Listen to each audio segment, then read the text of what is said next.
On Monday, with RFK Jr. standing right by his side, Donald Trump said this in the Oval Office.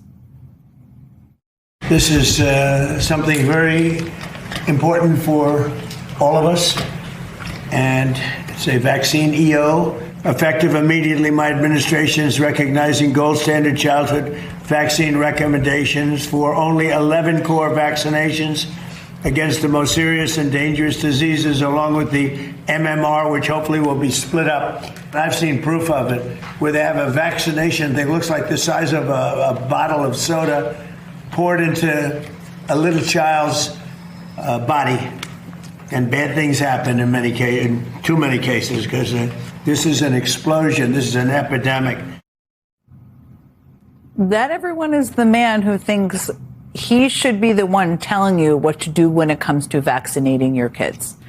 And to get into more details, in case you haven't been following all the details of this story, the executive order, according to MS Now, recommends reducing the amount of immunizations kids receive to provide protection for 11 diseases, down from the 18 that the Centers for Disease Control and Prevention had previously recommended. It also recommends separating the combined measles, mumps, and rubella, also known as MMR, vaccine into 3 individual shots.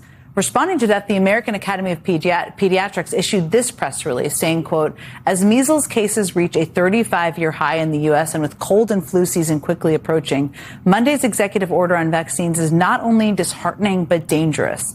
There's no new evidence to justify significant changes to childhood immunization guidance. Could not have been more clearly stated. Joining us now to talk through this is Dr. Vin Gupta, practicing pulmonologist and an MS Now senior medical analyst. Let me start just by asking you, for people who are tuning into this, can you just explain why this executive order is so misguided? Sure, Jen. Good evening. It's incoherent, it's callous, and it's not rooted in actual evidence. Normally medicine starts with evidence, you then develop a product, and then make a recommendation. Here, they've reversed the sequence. They've announced the recommendation, asked manufacturers, pharmaceutical companies to invent the products, and then now they're looking for evidence to justify it.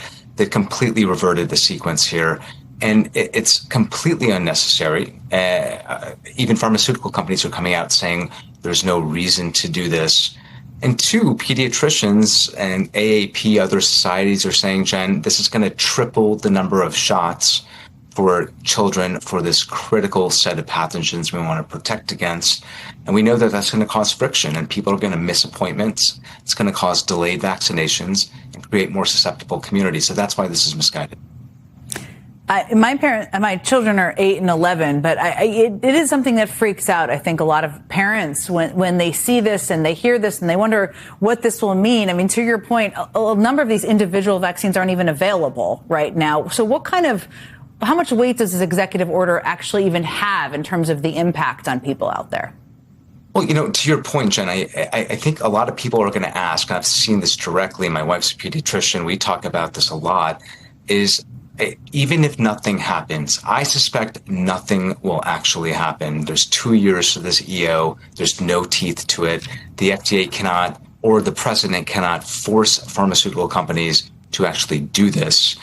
So there's likely not going to be production on a timeline in which this EO exists for the next 2 years. So likely nothing happens.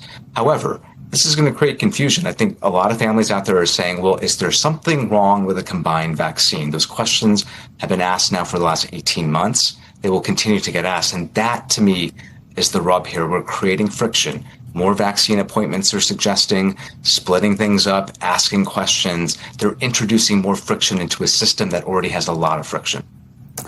Let me ask you one more very practical question. I think a lot of parents spend a lot of time ensuring that forms are filled out for camps, for school, for all kinds of activities, providing proof often of their child's MMR vaccines. As we said, these separate vaccines, of course, don't currently exist. It doesn't have teeth. But how does this kind of recommendation, how could this impact this requirement? And how should parents understand how this could impact those type of forms that a lot of states and camps are requiring?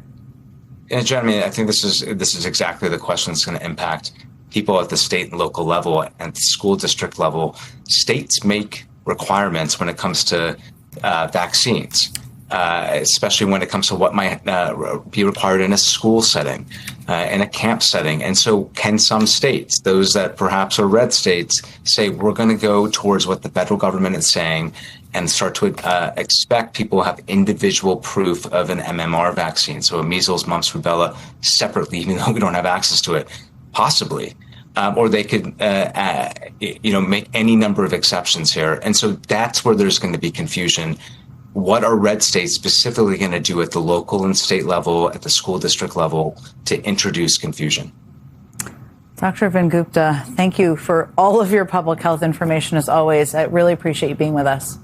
Thank you.